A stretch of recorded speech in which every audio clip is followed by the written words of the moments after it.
Olá, pessoal, tudo bem?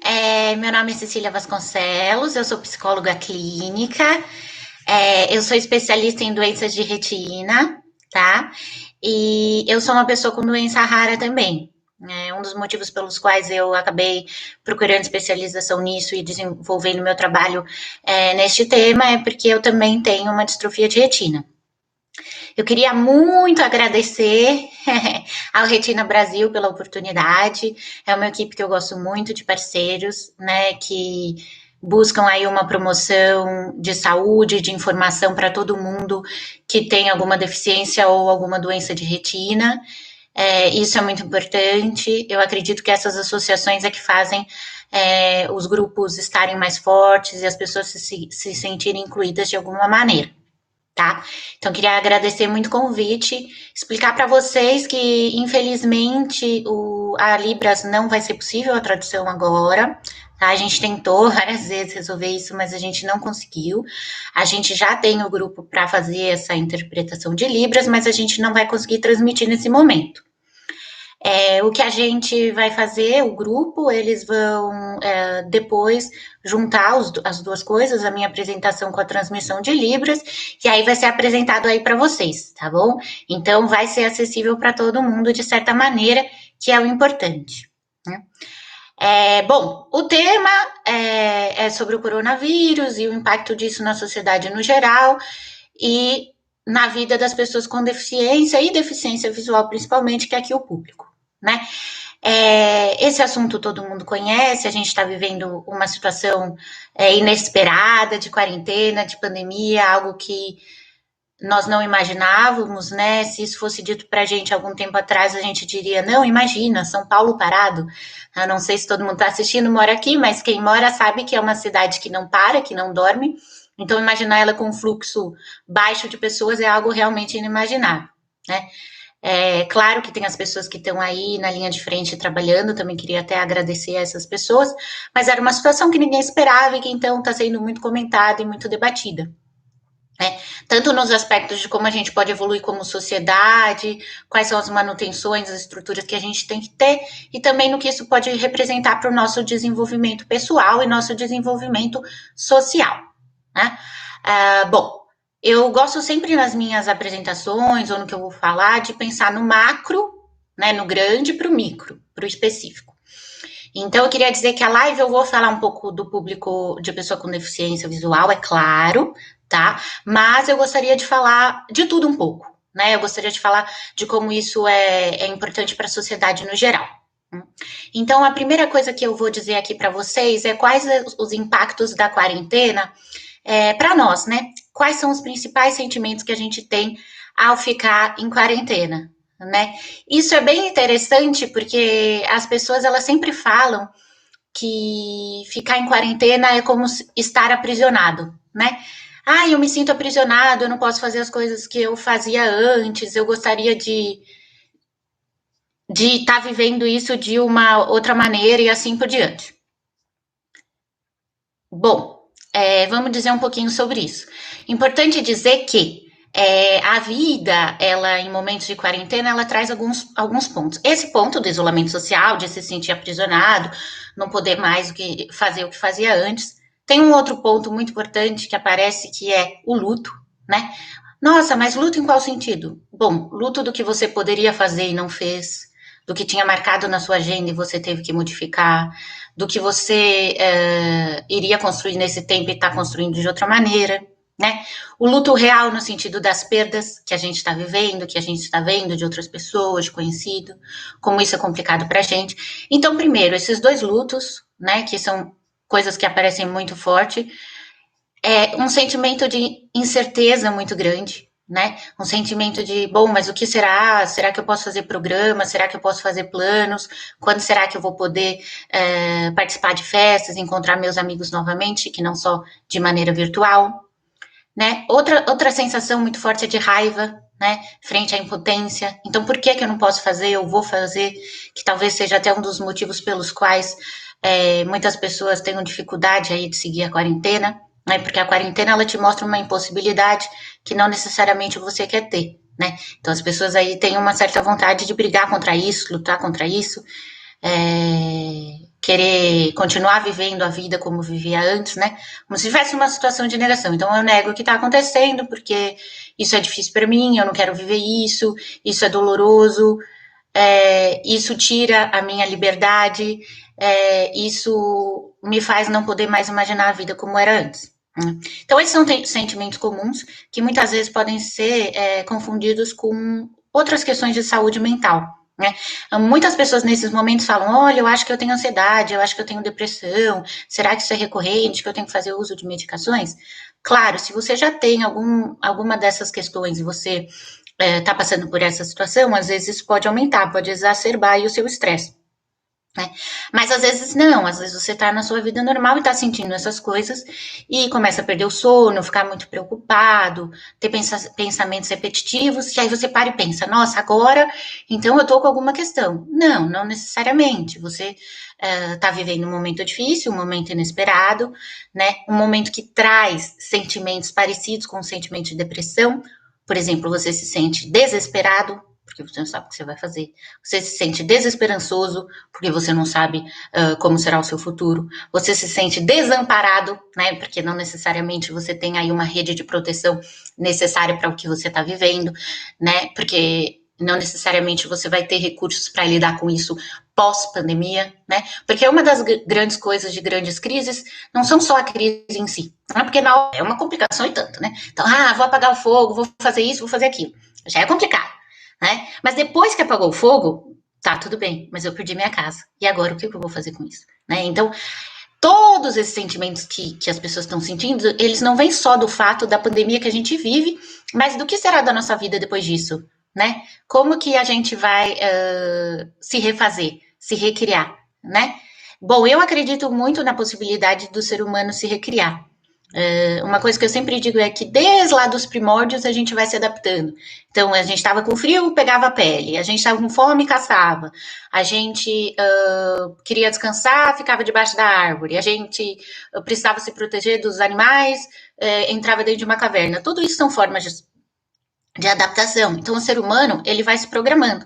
A questão é que quando a gente tem um mundo programado, a gente acha que a gente só sabe viver dentro dele. Né? Mas conforme a gente vai vendo crises na história, a gente vai descobrindo que existem muitas formas e que isso que de certa maneira trouxe o desenvolvimento do humano, né? Momentos de crise, eles sempre trazem para a gente coisas muito importantes. Tudo que está para acontecer, para se desenvolve em momentos de crise. É que nem quando você tem que fazer uma prova. Eu tenho que estudar tal matéria, fazer aquela prova. Você tem uma semana para fazer aquilo. Quando chega na véspera, muita gente só estuda ali, né? Na véspera. Por quê? Porque o momento da necessidade a gente acaba fazendo. E nos momentos de crise, tudo que estava ali para se desenvolver acaba se desenvolvendo muito mais. Uma das coisas que eu percebi muito é a tecnologia. Eu não conhecia lives em YouTube, nunca fiz isso, nunca nem pensei, nunca imaginei fazer transmissão ao vivo, vários aplicativos que eu não conhecia estão sendo utilizados agora, então são coisas que eu não imaginava e que vão trazendo novas perspectivas para a gente, né? Então, a família não pode mais se encontrar como ela se encontra agora? Um assunto legal. Poxa, então todo mundo se encontra no Zoom para trocar um papo, fazer uma videoconferência. Zoom? Então, muita gente não conhecia o Zoom, né? Isso são coisas novas que a gente está podendo ter oportunidade de ver aí do ponto de vista de estar passando uma situação que a gente está em isolamento social, né? Então, são coisas que já existiam, mas que agora estão sendo aceleradas.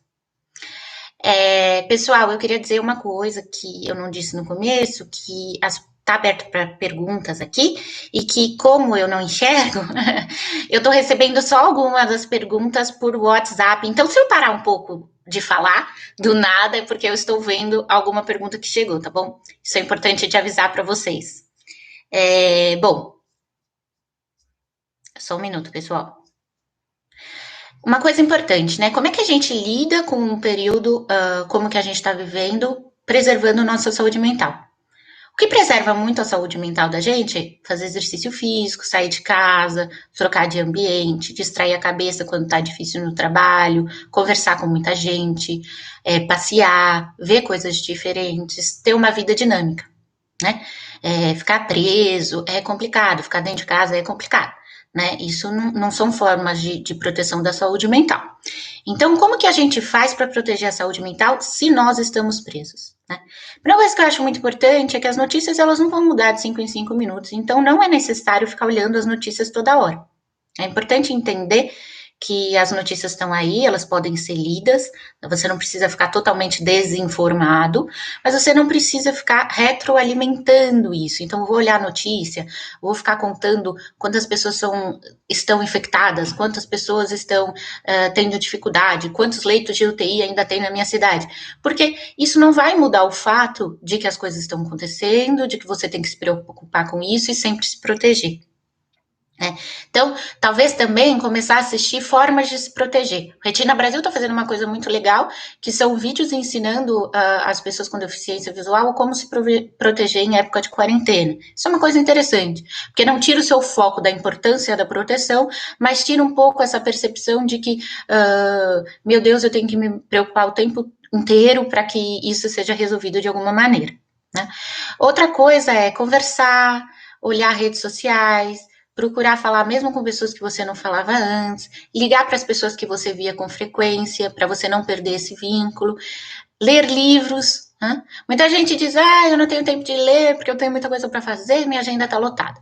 Bom, imagino que se você está em casa, não é uma das pessoas que está na linha de frente, mesmo que você tenha que trabalhar muito, muito, muito, algumas pessoas até pelo momento de crise estão trabalhando mais, vocês podem ler um pouco, né? Se dá o tempo de ter lazer.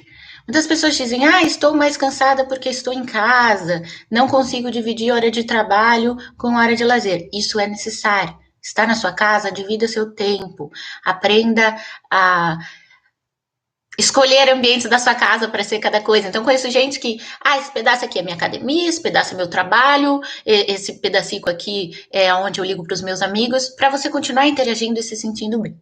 Bom, gente, eu vou ver aqui uma pergunta, talvez eu fique um tempo em silêncio, rapidinho.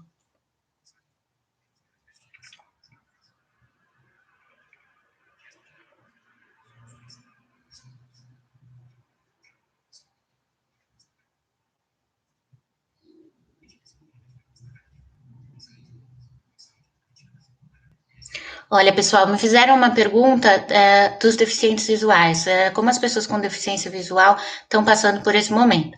Bom, eu queria dizer que existem muitas perdas aí, perdas simbólicas e perdas reais. A gente não pode mais ir em associações de pacientes, a gente não pode mais ir em grupos de reabilitação, são coisas importantes, onde a gente encontra a cooperação. Em momentos que a gente está perdendo a visão ou lidando com isso, né, com esse luto inicial, é importante sair, conhecer, fazer reabilitação, fazer projetos de como será a sua vida no futuro. Então, nesse aspecto, essa não saída de casa impossibilita todas essas interações.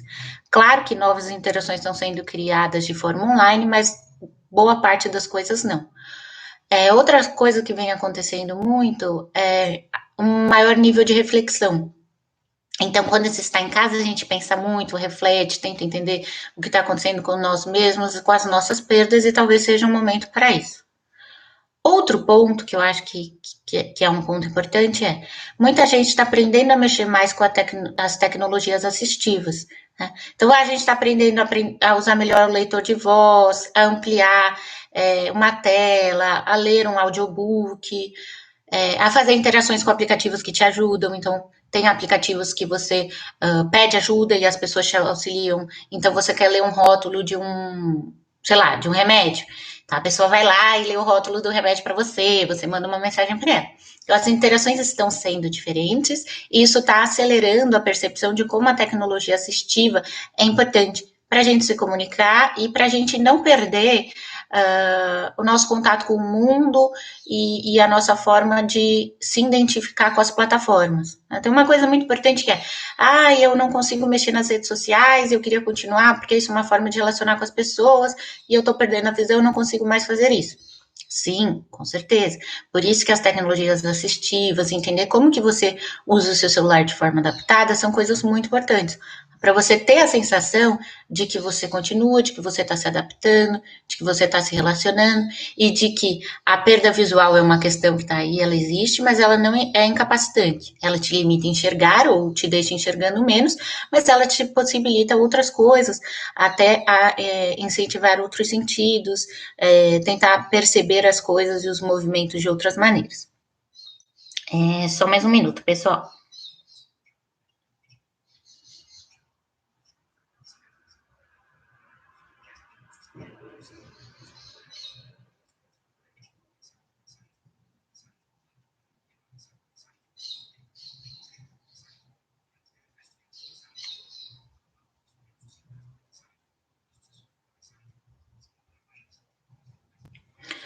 Outra coisa que está acontecendo muito, pessoal, que eu queria falar um pouquinho aqui para vocês, é com relação às escolas, né? Como que você faz para todos os alunos conseguirem estudar, conseguirem prestar atenção na aula, estarem na aula, adquirirem todo o conteúdo, né? Tem até uma discussão muito grande sobre o ensino à distância, o que nós vamos fazer com isso agora, o quanto isso é benéfico ou não. E entrando no mundo da deficiência visual, das doenças de retina, isso entra como outro ponto. Né? Muitas das distrofias de retina, elas começam lá no comecinho da infância. Então, a pessoa tem que lidar com a deficiência visual desde muito nova. Isso tem um impacto direto na escola, que é o primeiro lugar de socialização de uma pessoa e é o lugar onde ela vai aprender a interagir com o mundo. Como ela faz tendo que estudar online? Como que as escolas vão se adaptar para isso? Porque as escolas estão no meio de uma crise que elas não imaginavam, estão tendo que pensar como elas vão cuidar de todos os alunos. Imagine agora, então, ainda cuidar desses alunos específicos, né? Isso é uma coisa muito importante. Tá tendo que ter adaptação, a escola também está tendo que aprender quais são os recursos que a tecnologia assistiva vai ler ou não. Então, qual é o recurso que você pode mandar, se é um PDF, se é um Word, para que aquela pessoa consiga ler com um leitor de voz, como que você vai fazer aquele aluno entender uma matéria se ele não está conseguindo ver todos os sinais que estão postos em um vídeo, como você faz também para que esse aluno seja reabilitado, sendo que centros de reabilitação não estão tendo no momento, né? Como você vai aplicar a prova com um amigo desse, né? Quer dizer, desculpe, pessoal, com um aluno desse, como que você faz, né? Então, todo esse processo que é adaptativo, tanto para as escolas quanto para os alunos, é muito importante. E traz, de certa maneira, essa percepção da importância da tecnologia. Eu digo que essa questão da tecnologia ela é muito transformadora. Quando eu descobri a tecnologia, eu falava para as pessoas próximas a mim a seguinte frase: gente, isso é coisa de outro planeta. Pessoal, eu não preciso mais que vocês leiam textos para mim, que vocês leiam livros para mim, que vocês. E ele fala comigo, ele lê para mim, é muito legal. Olha tudo que o celular faz. Então, além disso, poder perceber que existem outros caminhos, né? E a pandemia pode te trazer isso, te traz alívio, né? Te traz uma sensação de que, uau, existem novas formas. Isso é muito interessante. Eu ouço muitos relatos, tenho o meu próprio, né, da minha vida, mas não só o meu, de pessoas que também passam por isso, e eu vejo como elas aprendem. É muito interessante. Então, às vezes em momentos de crise a gente acha, olha, acabou, eu não tenho mais o que fazer, eu já estava com uma dificuldade, agora a minha dificuldade aumentou. Mas será? Ou será que é uma hora da gente conseguir, de certa maneira, fazer escolhas mais adaptativas e provar para a gente mesmo que a gente tá aí para crescer, para se desenvolver e que nesses momentos talvez a gente encontre caminhos que sejam melhores para nós mesmos, né? Então, eu acho isso uma coisa muito importante que é importante colocar, né? Outra coisa é o quanto o isolamento talvez está trazendo dificuldade para as pessoas que já se sentiam isoladas, né? Isoladas porque elas se sentiam uma minoria, porque elas se sentiam diferentes, porque elas não sentiam que elas tinham voz na sociedade. Bom, isso é um ponto muito importante. O isolamento, ele é bom à medida que você entende e aprende com ele. E que ele é um isolamento, vamos dizer, estrutural. Você está isolado estruturalmente, mas você não está como é que eu vou te explicar? isolado socialmente, né? O seu isolamento é porque você está preso dentro da tua casa, dentro do teu apartamento, mas não porque você não pode se socializar com outras pessoas. A sociabilidade, a troca de experiência, todas essas coisas que acontecem são muito importantes para você se sentir pertencente. Tem uma coisa uma frase que eu gosto muito do Peirce, que ele diz que nem toda fuga é doentia e nem todo contato é benéfico, é saudável. Né? Porque a gente tem que ter essas intercalações. Eu conheço muita gente que diz assim, nossa, eu amo ficar em casa porque eu fico sozinho, eu fico na minha, e que agora está dizendo, não, é muito ficar em casa, eu tô cansado já, deu para mim, não sei mais o que fazer. Então a gente tem que entender as medidas. Isolamento em que sentido? Se isolar porque você está se protegendo, porque você está passando por uma situação que ninguém imaginava, principalmente porque você tem essa possibilidade, porque tem pessoas que não podem se isolar, né? É bom porque você está cuidando da tua saúde. Mas lembre-se que se isolar estruturalmente, fisicamente, não é se isolar socialmente. E que o isolamento social extremo, exacerbado, não faz bem. Porque daí todos esses sentimentos que você está sentindo, né, que são reações ao que a gente está vivendo, vão se exacerbar e vão ficar piores, tá bom? Pessoal, tem mais algumas perguntas aqui. Esperem só um minutinho.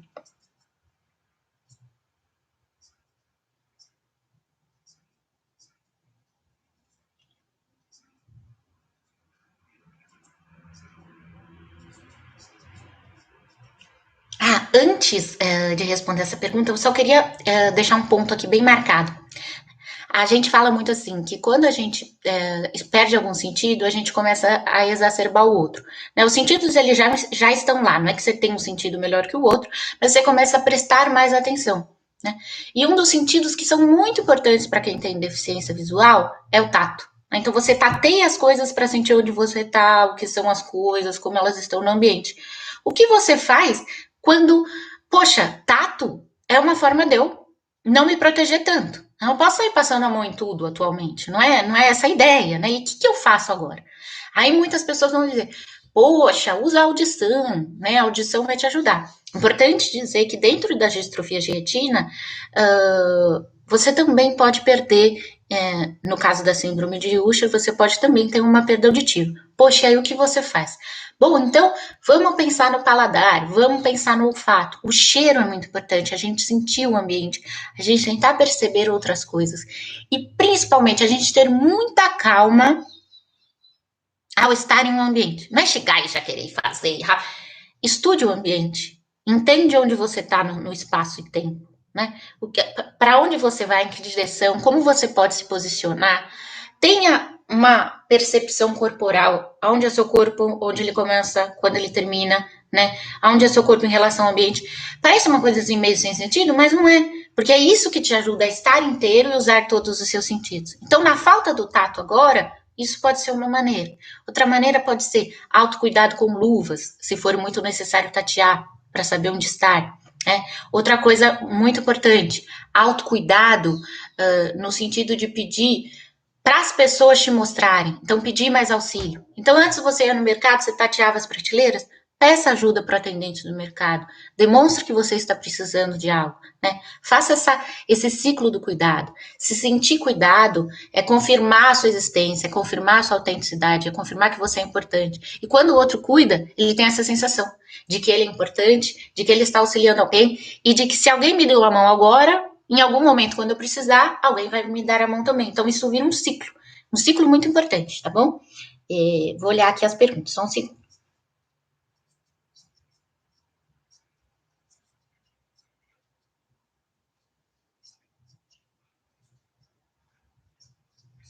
Só um minuto, pessoal. Que agora o meu WhatsApp foi lá para baixo. Ai, Jesus, agora eu não consigo ver as perguntas. Calma aí.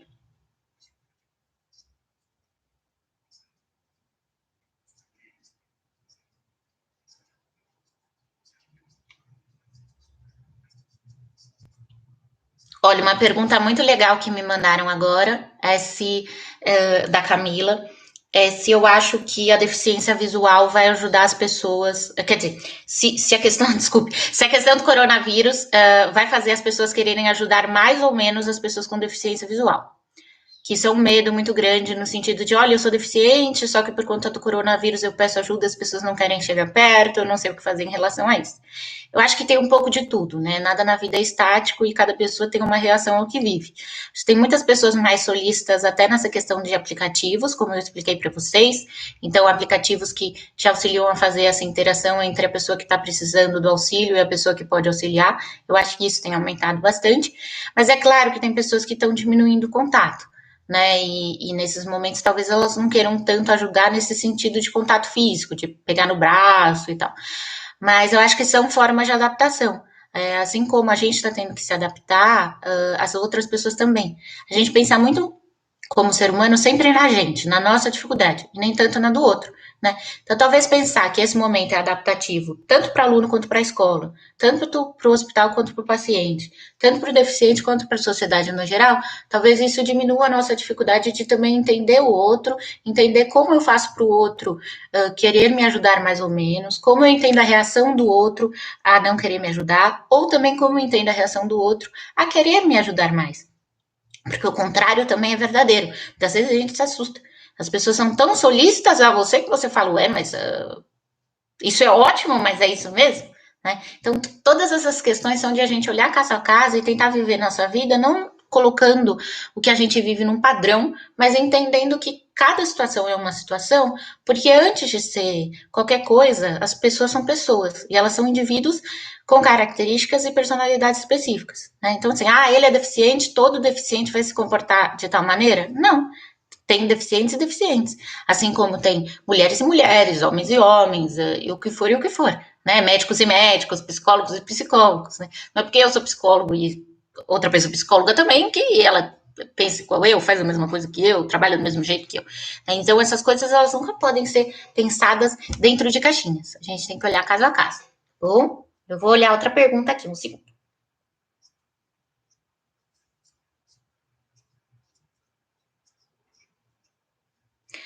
Olha, vamos conversar aqui um pouquinho. Estão me fazendo uma pergunta interessante, né? De como a gente encara a religiosidade e a fé nesses momentos. Tem um movimento aí cultural social muito forte de se voltar à fé, voltar à religiosidade. As pessoas não falavam tanto disso. A gente entende dentro da psicologia que isso tem um papel muito forte e que nós não estamos aqui para investigar ou não a fé dos outros, né? A fé é algo muito pessoal, é um sentimento que muitos filósofos aí tentam entender. Freud dizia que a fé é uma sensação oceânica, é uma sensação que ela não tem controle, não tem tamanho e também não tem explicação. E que cada um vive a sua sensação oceânica, sem explicação, de uma maneira. Mas que isso tem que ser respeitado. E que se isso está sendo positivo, está ajudando, está sendo saudável do ponto de vista psíquico para aquela pessoa, aquilo tem que ser continuado.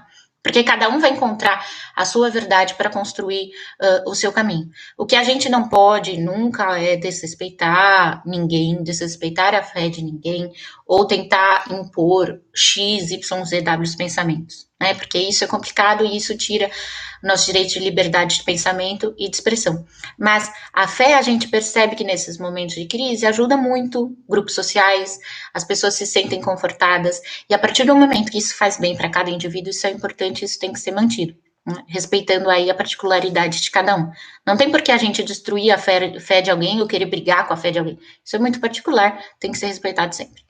Tá bom? Vou olhar mais perguntas, pessoal. Só um segundo.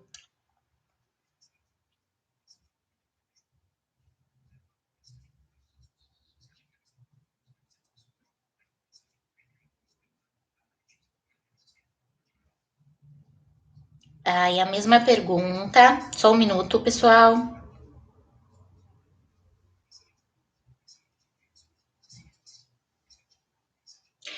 Gente, estão me perguntando aqui uma coisa legal. Bom, quais são as formas de você criar soluções criativas para esse momento? Olha, essa tem uma resposta muito boa. Eu gosto muito de soluções criativas porque é aquela coisa que o Sartre sempre diz, né? Que o importante não é o que fizeram de você, mas o que você vai fazer do que fizeram de você. Então, se a sociedade está percebendo que esse é um momento que a gente percebeu nossa impotência, nós não somos deuses, não somos onipotentes, onipresentes, oniscientes, o que a gente faz com a nossa falibilidade? Então, no fato assim, nós somos falíveis, nós não temos controle de tudo. Bom, No meu ponto de vista, você aceita o que você não pode mudar e muda o que você pode, que é a frase do Sartre, né? Então, se você tem limões, você pega e faz uma boa de uma limonada com seus limões, né? Então, assim, o que que tem de solução criativa? Tem gente fazendo máscaras caseiras lindas, estampadas para você usar, já que as pessoas não têm máscara. Tem gente se solidarizando e ajudando as pessoas, moradores de rua, como uma conhecida minha, essas pessoas que moram e que estão precisando de comida. Então, fazer marmita para essas pessoas é super legal.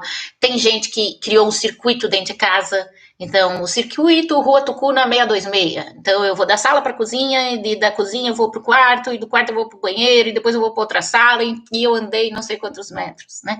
Então, o ser humano, ele tem uma possibilidade assim, de se recriar bonita, grande, assim, sem perspectivas. Até se vocês quiserem dar exemplos aqui de outras coisas mais criativas aí que o ser humano está criando, vocês podem me enviar, porque isso é muito legal. Porque a gente começa a olhar não só o lado negativo, mas o lado de crescimento, né? Assim, é claro, então a gente deveria estar passando por isso. Não, não é nada disso, tá?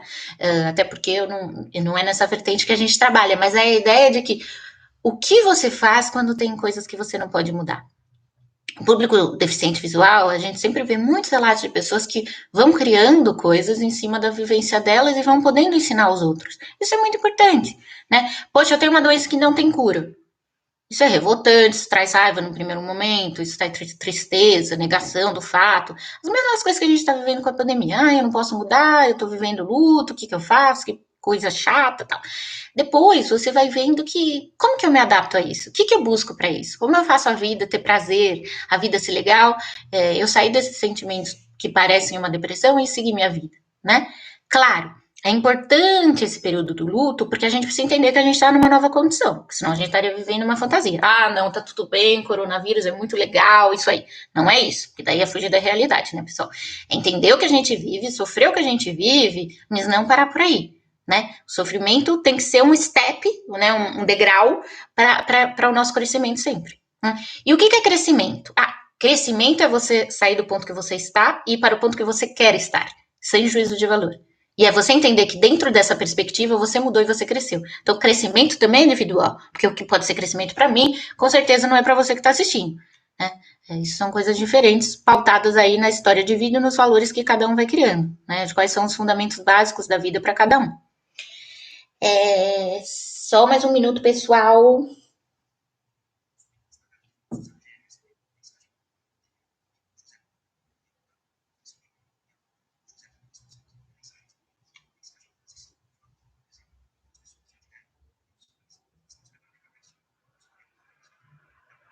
Olha, me fizeram uma pergunta muito legal de um oftalmologista aqui, Paulo. Gostaria muito de agradecer, porque essa pergunta é muito boa.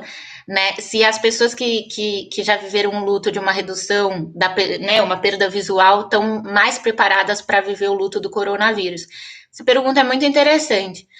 Da perspectiva, se elas se dão bem ou não com luto, sim. Né? Porque tem um luto que é patológico, que é um pouco do que eu estava dizendo antes. Se você usa o sofrimento como dor, o vive, mas deixa o sofrimento dominar você e fica nele, isso se torna um luto patológico. E isso não vai te ajudar a passar por outros lutos na vida, porque você vai ficar muito fixado na sua dor e não no que você pode fazer a partir da sua dor. São coisas diferentes. Agora, se é um luto bem vivido, sim, né? Porque isso te traz resiliência, resignação, te traz desde novo, desde a época que a doença aconteceu, a compreensão de que você é falível, de que você não tem controle, de que tem coisas que você vai ser impotente, e aí você está mais preparado para viver isso. Agora, não só isso pode te ajudar num luto. Né? Outros lutos que outras pessoas viveram por outras perdas também auxilia bastante. Né? Então, toda pessoa que conseguiu lidar bem com o luto e que já teve contato com essa sensação de potência, está mais familiarizado com o momento atual e para vivê-lo, né, pessoal? Aqui também me perguntaram uma diferença de perdas reais para perdas imaginárias. Isso é um pouco complicado, é mais no sentido de perda simbólica, né? Perder o contato social e poder estar falando com as pessoas é uma perda simbólica. Né?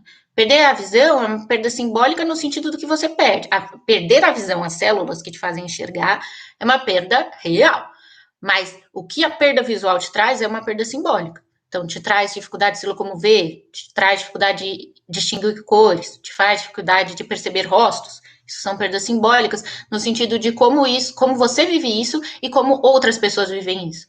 Então, isso é muito importante para a gente entender que perdas simbólicas tem mais relação com como você relaciona a sua perda com outras coisas que você já viveu. E perdas reais são as perdas, uma morte, algo que realmente aconteceu, o que o Covid está fazendo as pessoas, por exemplo, perderem financeiramente, tá certo? Isso são perdas reais. As duas perdas se misturam muito, porque você que simboliza a sua perda de certa maneira, tá bom, pessoal? Só um minutinho aqui. É...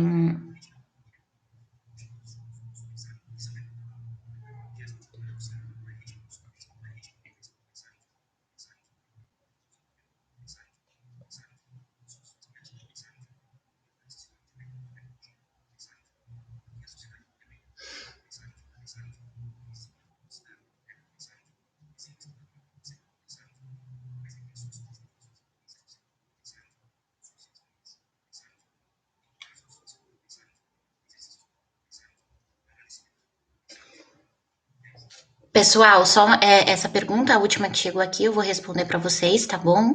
É o seguinte, né? O que a sociedade no geral está aprendendo com esse momento?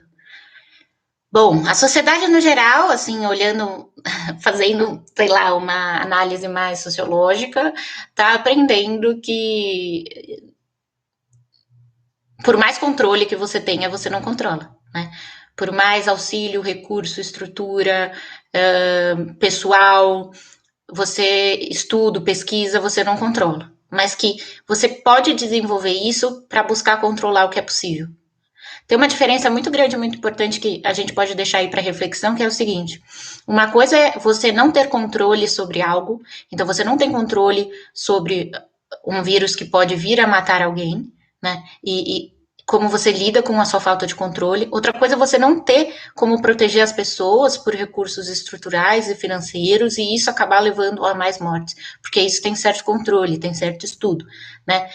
Claro que a gente não vive num mundo utópico que tudo é possível e que tudo é solucionável e de que todas as pessoas estão caminhando para o mesmo pensamento, mas é muito importante ter essa noção, né? A diferença entre o que você tem controle, sim, né, que é uma questão de responsabilidade social e individual. Outra coisa é que você realmente não tem controle, e daí você vai ter que aprender a lidar com a sua impotência.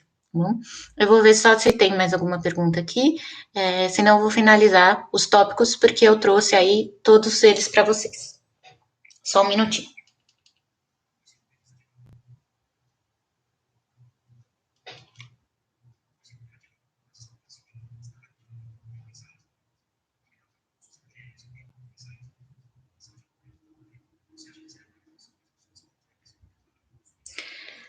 Pergunta do Rodrigo: qual é a maior lição que as pessoas podem tirar disso? Isso é complicado, né? Mas eu diria que uma grande lição que está sendo posta é que o amor, o contato e o vínculo, eles podem acontecer de forma virtual. As pessoas tinham um preconceito muito grande com, as pessoas se conheceram por aplicativo, as pessoas só conversam por videoconferência, não tem o mesmo impacto o ensino à distância que o ensino presencial. Claro que um não substitui o outro, e claro que estar ao vivo com alguém te traz muitos outros recursos, né? Recurso do toque, da expressão, da sua compreensão do espaço em que você está, né? Até às vezes quando você abraça alguém, de como você percebe a pessoa, né? E é claro que essa interação fica diminuída no virtual, mas ela é muito forte, muito importante, e quando você não tem outra maneira, ela pode ser substituída, né? Então, quando você não tem outra maneira de atender alguém, ou de ensinar alguém, ou de conversar com alguém, a internet pode sim fazer esse papel, e esse papel é muito importante, tá bom? Eu acho que isso é um aprendizado aí social e pessoal para todo mundo.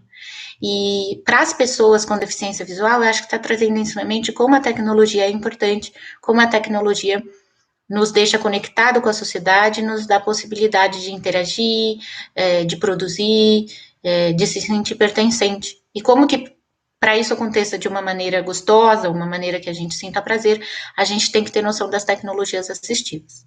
Bom, eu acho que uma outra lição gigantesca, sem querer puxar a sardinha por o meu lado pessoal, não é não, tá? Mas eu acho realmente que é uma lição gigantesca, a importância da saúde emocional.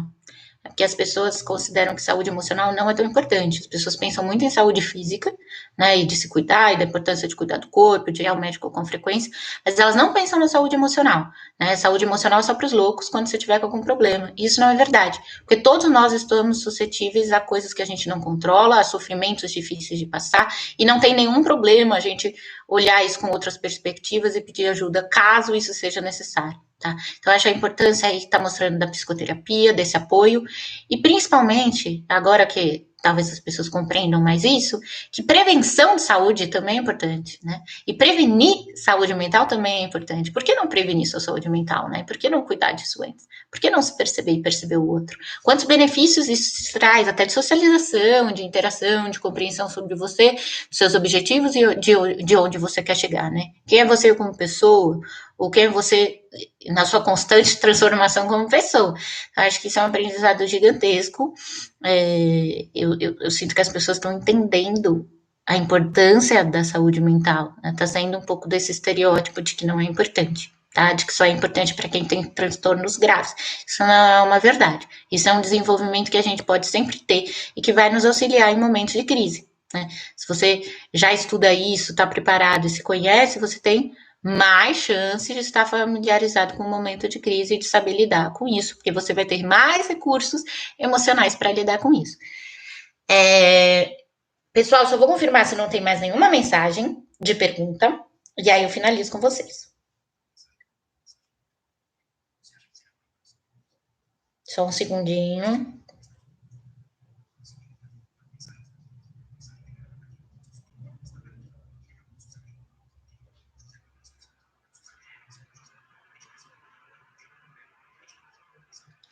Pessoal, é isso mesmo. Olha, muita gente mandou mensagem, fazendo comentários sobre a live. Eu não consigo ver, porque se eu for ler aqui com o leitor de tela agora, eu não vou conseguir ouvir tudo, e aí até eu responder, eu vou ficar em silêncio muito tempo. Eu acho que não é muito interativo. Agradeço a todo mundo que assistiu, agradeço a oportunidade que o Retina Brasil deu. Espero que vocês tenham gostado, que eu tenha conseguido trazer aí uma nova perspectiva sobre tudo isso que a gente está passando, uma perspectiva de que há possibilidade, de que tem redes de apoio, de que todo mundo está aprendendo, está tendo que se adaptar, de que você não está sozinho nesse barco, da importância de prevenir a sua saúde emocional. Tá? Queria deixar um recado também para as pessoas com deficiência visual, que o Grupo Retina, ele está aí para auxiliar vocês em qualquer coisa, mesmo à distância, né? Que vocês podem procurar formas de pedir ajuda e que eles estão prontos aí para ajudar vocês das maneiras que forem possíveis, tá bom? Agradeço aí o momento, a oportunidade, espero que vocês tenham gostado. Um abraço para todos. Tradução em Libras, Aldemar Balbino da Costa. Apoio: Retina Campos, Retina Ceará, Retina Minas, Retina Pará, Retina Paraná, Retina Rio de Janeiro, Retina Rio Grande do Sul, Retina São Paulo, Retina Sergipe, Grupo Virtual Stargardt, Síndrome de Usher Brasil. Entre em contato com a Retina Brasil, retinabrasil.org.br ou pelo WhatsApp 11 97046 0848.